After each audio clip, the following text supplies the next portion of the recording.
السلام عليكم ورحمة الله. ازيكم حبايبي؟ عاملين ايه؟ فيديو النهاردة فيديو سريع ولكنه مفيد قوي قوي لينا كلنا.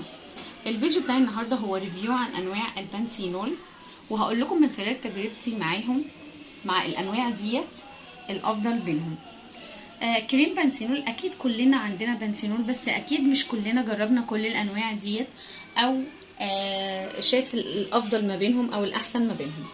بس قبل ما نبدأ الريفيو يا ريت ما تنسوش تعملوا لايك وتشتركوا في القناة لو أول مرة بتشوفوا قناتي. اول واحد اللي هو هيبتا بانسينول اللي هو بتاع الشعر، عشان خلي بالكم فيه هيبتا بانسينول بتاع ترطيب بتاع البشره، وفيه هيبتا بانسينول بتاع الشعر. بتاع الشعر ده انتوا زي ما شايفين كده بيقوي جذور الشعر وبيساعد في منع تساقطه. على فكره حلو قوي، انا جربته، بس يعني دي تقريبا اول انبوبه انا استخدمها، بس حاسه ان هو كويس قوي.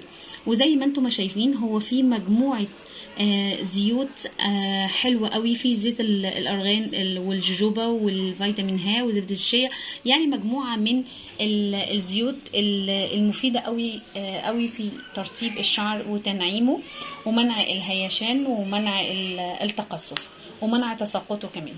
فده حلو قوي بصراحه. الناس اللي هي بتعاني من تقصف في الشعر والهيشان ده هيبقى كمان حلو قوي معاهم، وهيساعد في ترطيب الشعر وتنعيمه بشكل جيد. تاني واحد بقى اللي هو هيبتا بانسينول، بس هيبتا بانسينول اللي هو بتاع البشره. هيبتا بانسينول على فكره حلو قوي قوي، من يمكن من احلاهم اللي هو افضل حاجه يعني في كريم بانسينول، لان بيحتفظ بالميه وفيه زيت البارافين وفيه فيتامين اي، كريم مرطب وملطف حلو قوي لحمايه البشره كمان، مش البشره بس سوري والوجه والجسم كمان، وبيحسن من نعومة الجلد وبيقلل اهم حاجة ظهور التجاعيد اللي بتظهر لينا. فده يعتبر مرطب قوي وحلو قوي، وسعره على فكرة 48 جنيه. ونسيت اقول لكم ان سعر هيبتا بانسينول بس اللي هو بتاع كريم الشعر ب 79 جنيه، يعني برضو يعتبر مش غالي، حلو يعني نقدروا الاتنين نجيبوه.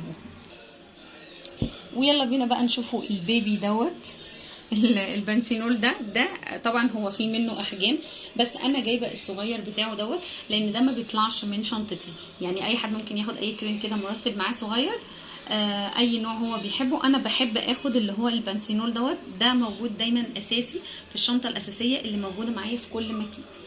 بنسينول شركه ده بتاع شركه النيل، وده حلو قوي، ده سعره ب 11 جنيه، وده مناسب للبشره والجسم.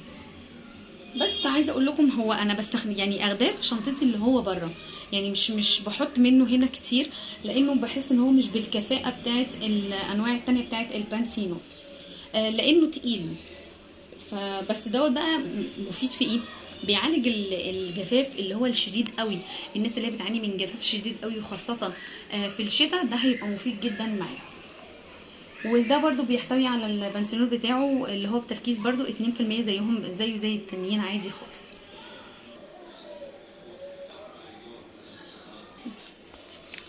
والنوع اللي بعد كده اللي هو نوفيكس بانسينول. نوفيكس بانسينول برضو احنا متفقين كده ان كله بيحتوي على مادة البانسينول اللي هي 2%، برضو زي الاولاني اللي هو هيبتا بانسينول فيه زيت البارافين، وده مفيد قوي قوي للبشرة، وده سعره مش غالي، ده ب 18 جنيه، فده حلو قوي تقدري تجيبيه، برضو ترطيبه حلو قوي على فكرة. طيب اللي بعد كده بقى اللي هو الماكرو بانسينول، برضو نفس التركيز اللي هو 2% بتاع البانسينول، فيه زيت البرافاين، بس بيتضاف عليه بقى حاجة يعني تحسب له بصراحة اللي هو الجليسرين، وده افضل من اللي فاتوا كلهم. اخر واحد بقى اللي هو الشيرا بانسينول، ده خلص من عندي، وانا للاسف كنت عايزه اجيبه وانا طالعه من الصيدليه عشان اعمل لكم الفيديو، بس ما كانش موجود. الشيرا بانسينول ده بقى احسن واحد انا بستخدمه، اللي هو الشيرا بانسينول اللي هو للاسف مش موجود. تركيبه البانسينول برضو زي ما هي 2%، وده اللي هو الشيرا بانسينول ده مهم جدا جدا جدا لترطيب الجلد. بيحتوي على زيت البارافين وفي الجليسرين، وفي مستخلص زيت عباد الشمس، ودي حاجه كويسه قوي. وفي شمع العسل، وشمع العسل ده يعني من الحاجات الجميله قوي قوي قوي اللي بتساعد بشكل كبير قوي في ترطيب الجلد. وفي كمان طبقه حمايه من الجفاف، وبتساعد على ان هي تحتفظ بالرطوبه وبتقلل من الالتهابات. فالشيرا بانسينول بصراحه احسن واحد فيهم. بس للاسف كان بودي والله ان هو يبقى موجود، بس هو مش موجود، بس هو خلص من عندي.